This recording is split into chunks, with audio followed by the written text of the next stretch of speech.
కోర్టులో మన కేసు బలంగా ఉందని అనుకోవచ్చు, కానీ వాటిని నిరూపించేటువంటి సాక్ష్యం సరిగా లేకపోతే సాక్షులు విషయంలో చేసే చిన్న చిన్న పొరపాట్లు ఏంటో తెలుసా? ఎంతమంది సాక్షుల్ని పెట్టాము అనేది నిజంగా ముఖ్యమేనా? అయితే సాక్ష్యాలను కోర్టులో ప్రవేశపెట్టే ముందు ఎలాంటి జాగ్రత్తలు తీసుకోవాలి? వీటన్నిటికీ క్లారిటీ ఈ వీడియోలో మీకు దొరుకుతుంది. చాలా మంది ఒక అపోహలో ఉంటారు. మా కేసు చాలా బలంగా ఉంది, మా పక్షాన నిజం ఉంది కాబట్టి మేమే గెలుస్తాము అనేది. కానీ కోర్టుకు వెళ్ళిన తర్వాత నిజం మా పక్షాన ఉంది అంటే సరిపోతుందా? ఆ నిజాన్ని నిరూపించే సాక్ష్యం కావాలి కదా, చట్టబద్ధంగా నిరూపించాలి కదా. అందుకని సాక్షులు అంత కీలకమైన పాత్ర పోషిస్తాయి. చాలా మంది చిన్న చిన్న తప్పులు చేస్తూ ఉంటారు, పొరపాట్లు జరుగుతూ ఉంటాయి. అవి వారి కేసు మీద చాలా ప్రభావాన్ని చూపిస్తాయి. అయితే ఆ పొరపాట్లేంటి, ఎలాంటి సాక్షులను ప్రవేశపెట్టాలి, ఎలాంటి జాగ్రత్తలు తీసుకోవాలి, ఎంతమంది ఎలాంటి సాక్షులను ప్రవేశపెట్టాలి అన్నది మొత్తం క్లియర్గా ఈ వీడియోలో తెలుసుకుందాము. మీరు స్కిప్ కాకుండా ఎండ్ వరకు ఈ వీడియోని చూడండి, చాలా విషయాలు తెలుస్తాయి. చాలా మంది అనుకునేది ఏంటంటే, నా కేసు బలంగానే ఉంది కదా, ఎలాంటి సాక్షులను ప్రవేశపెట్టినా కూడా నా కేసు బలంగా సక్సెస్ అవుతుంది అని అనుకుంటారు. సక్సెసా ఫెయిల్యూరా అనేది కేసులో సాక్షుల్ని ప్రవేశపెట్టిన సంఖ్యను బట్టి ఉండదు. కోర్టు చూసేది సాక్షుల సంఖ్యను కాదు, వాళ్ళ విశ్వసనీయతని. మనకేదో తెలిసిన వాళ్ళు ఉన్నారు కదా, మన బంధువులే కదా, మన స్నేహితులే కదా అనుకుంటూ వాళ్ళకి బాగా బ్రీఫ్ ఇచ్చేస్తే వాళ్ళు చెప్పేస్తారు కదా అని అనుకుంటాం. కానీ అలాంటి సిచ్యువేషన్స్ లో చాలా ప్రమాదంలో కూడా పడే అవకాశాలు ఉంటాయి. అది కేసు మీద కూడా చాలా ప్రభావాన్ని చూపిస్తుంది. ఇలాంటి సందర్భాల్లో కేసు గెలవడం సంగతి పక్కన పెట్టి కేసు పైన నెగిటివ్ ప్రభావాన్ని ఎక్కువగా చూపిస్తుంది. అయితే సాక్షులను ప్రవేశపెట్టే ముందు ఏం గమనించాలి, ఏ విషయాలపైన శ్రద్ధ ఉంచాలి, ఏ తప్పులు చేయకూడదు, ఇలాంటివన్నీ తెలుసుకోవాలి. వాటికి సంబంధించి ఒక్కొక్కటిగా చూద్దాం. నెంబర్ 1, సాక్షికి సంఘటన గురించి పూర్తిగా ప్రత్యక్షంగా తెలుసా? ఇందాక నేను చెప్పినట్టు జనరల్ గా సాక్షి మనవాడే కదా, మన బంధువే కదా, మన స్నేహితుడే కదా, మనకు తెలిసిన వాడు, మనం చెప్పినట్టు వింటాడు. సాక్షి అంటే ఏదో మనకు తెలిసిన వ్యక్తి కాదు, మన సంఘటనకు సంబంధించిన విషయాలు తెలిసిన వ్యక్తి అయి ఉండాలి. ఆ సంఘటనను చూసిన వ్యక్తి, ఆ సంఘటన గురించి తెలిసిన వ్యక్తి, ప్రత్యక్షంగా తెలిసిన వ్యక్తి అయి ఉండాలి. ఏదో హియర్సే ఎవిడెన్స్ గా ఉండకూడదు. అంటే ఎవరో ఒకరు చెప్పిన విషయాన్ని విని ఆ వ్యక్తి వచ్చి ఇక్కడ సాక్ష్యం ఇవ్వడం కాదు. అలాంటి ఎవిడెన్స్ అనేది మీ కేసుకి డ్యామేజ్ చేసే అవకాశాలు ఎక్కువగా ఉంటాయి. నెంబర్ 2, సాక్షి ద్వారా మీరు ఏమి నిరూపించాలి అనుకుంటున్నారో అది క్లారిటీ ఉండాలి. సాక్ష్యాలను ప్రవేశపెట్టాలి కాబట్టి 1 by 1 ఒక్కొక్క తెలిసిన వాళ్ళని తీసుకొచ్చేసి మనం సాక్షులుగా పెట్టుకోవడం అనేది కరెక్ట్ కాదు.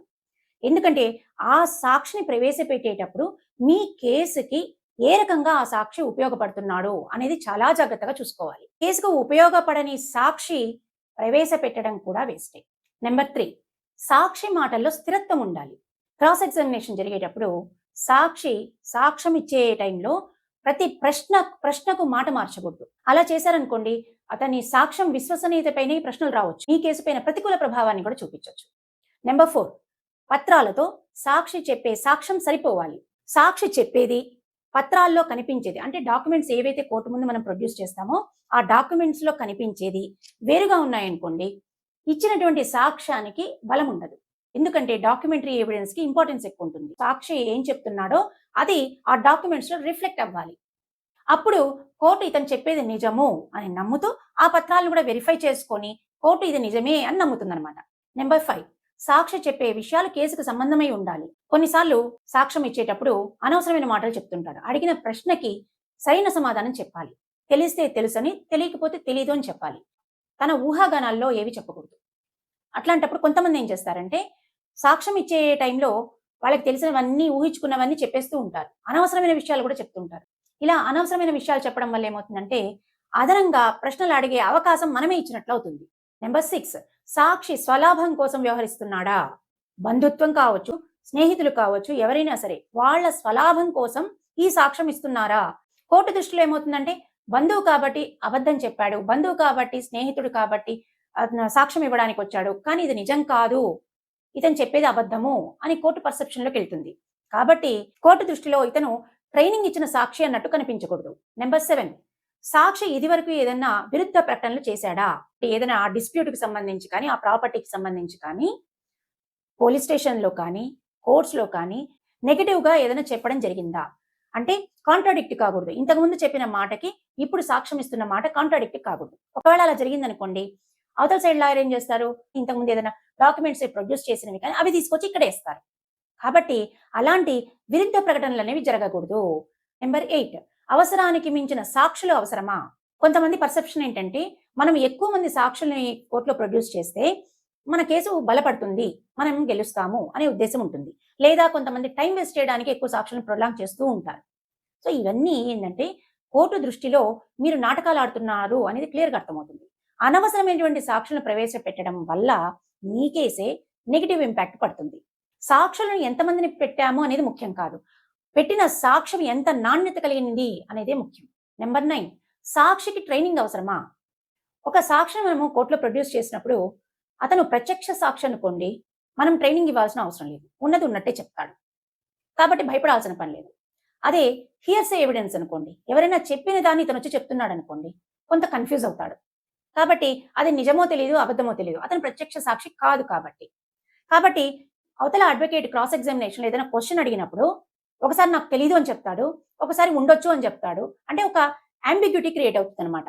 కాబట్టి ఒక కంఠస్థం చేసేటువంటి సాక్షి కాదు కావాల్సింది, నిజం తెలిసినటువంటి సాక్షి మాత్రమే కావాలి.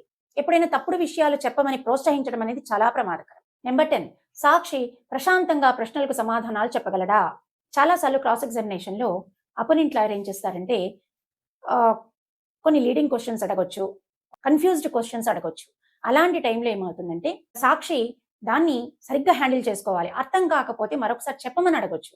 కానీ అర్థం కాకుండా కన్ఫ్యూజ్ అయిపోయి అబద్ధాలు చెప్పేయడం కానీ ఏవి జరిగినా కూడా కేసును డ్యామేజ్ చేస్తాయి. కాబట్టి సాక్షి ఎప్పుడు ప్రశాంతంగా ఉండాలి, అడిగిన ప్రశ్నని ప్రశాంతంగా అర్థం చేసుకోవాలి, ప్రశాంతంగా సమాధానం ఇవ్వాలి. నెంబర్ 11, సాక్షి జ్ఞాపక శక్తి లాంటిది. కొంతమంది ప్రత్యక్ష సాక్షులైనా కూడా ఎప్పుడో సమ్ ఇయర్స్ నడుస్తున్నప్పుడు కేసు ఎప్పుడో జరిగిపోయినటువంటి సంఘటనని గుర్తు పెట్టుకొని ఈరోజు చెప్పమంటే చాలా ఇబ్బంది పడతారు. గుర్తు ఉండొచ్చు, గుర్తుండకపోవచ్చు. ముందు వాళ్ళకి బ్రీఫ్ ఇవ్వాలి. ఈ సంఘటన గురించి మాట్లాడుతున్నాం, ఫలానా తారీఖులో ఫలానా టైంలో ఇలాంటిది జరిగింది కాబట్టి అతను ప్రత్యక్ష సాక్షి అయినప్పుడు అతనికి గుర్తు చేయాలి. అప్పటికి డైరెక్ట్ గా కోర్టు ముందుకు వచ్చాడనుకోండి, అతనికి జ్ఞాపక శక్తి ఉండదు, అది కూడా మీ కేసును డ్యామేజ్ చేస్తుంది. కాబట్టి అతని జ్ఞాపక శక్తి ఎలాంటిదో మీకు నమ్మకం ఉండాలి. నెంబర్ 12, సాక్షి అందుబాటులో ఉండాలి. ఎవిడెన్స్ కోర్టులో ప్రొడ్యూస్ చేసిన తర్వాత అప్పటి నుంచి కూడా అతని క్రాస్ ఎగ్జామినేషన్ కంప్లీట్ అయ్యేంత వరకు కూడా అతను కోర్టుకి ఆ కేసు నడిపించే వ్యక్తికి అందుబాటులోనే ఉండాలి. లేదు అంటే కోర్టులో వాయిదాలపైన వాయిదాలు అనేది ఇవ్వడం జరగదు. కోర్టు దీన్ని అనుమానంగా భావిస్తుంది. సో సాక్షికి ఏమి చెప్పాలో ట్రైనింగ్ ఇవ్వడం కాదు, నేర్పించడం కాదు, తెలిసిన నిజాన్ని చూసిన నిజాన్ని కోర్టు ముందు స్పష్టంగా చెప్పగలిగేటువంటి అవకాశం ఇవ్వాలి. అయితే ఏ సాక్షిని పిలవాలి, ఎంతమంది సాక్షుల్ని పిలవాలి, ఎలాంటి సాక్షుల్ని పిలవాలి అనేది ఆ కేసు వాస్తవాల మీద ఆధారపడి ఉంటాయి, దానికి సంబంధించిన చట్టాలపైన ఆధారపడి ఉంటుంది. సో సాక్షుల సంఖ్యను పెంచడం ముఖ్యం కాదు, ఒక్కరైనా విశ్వసనీయమైనటువంటి సాక్షి ఉండడం ముఖ్యం. అదండి వీడియో. ఈ వీడియో పైన మీ అభిప్రాయాన్ని కింద కమెంట్ రూపంలో చెప్పండి. మీకు ఇన్ఫర్మేటివ్గా అనిపిస్తే లైక్ చేయండి, షేర్ చేయండి. ఛానల్ని ఫస్ట్ టైం చూస్తున్నట్లయితే సబ్స్క్రైబ్ చేసుకోవడం మాత్రం మర్చిపోవద్దు. ఛానల్లో వచ్చేటువంటి ప్రతి వీడియో మీ దాకా రీచ్ అవ్వాలంటే పక్కన బెల్ ఐకాన్ ప్రెస్ చేసి పెట్టుకోండి. ఛానల్లో వచ్చేటువంటి ప్రతి వీడియో మీరు ఈజీగా చూడగలుగుతారు.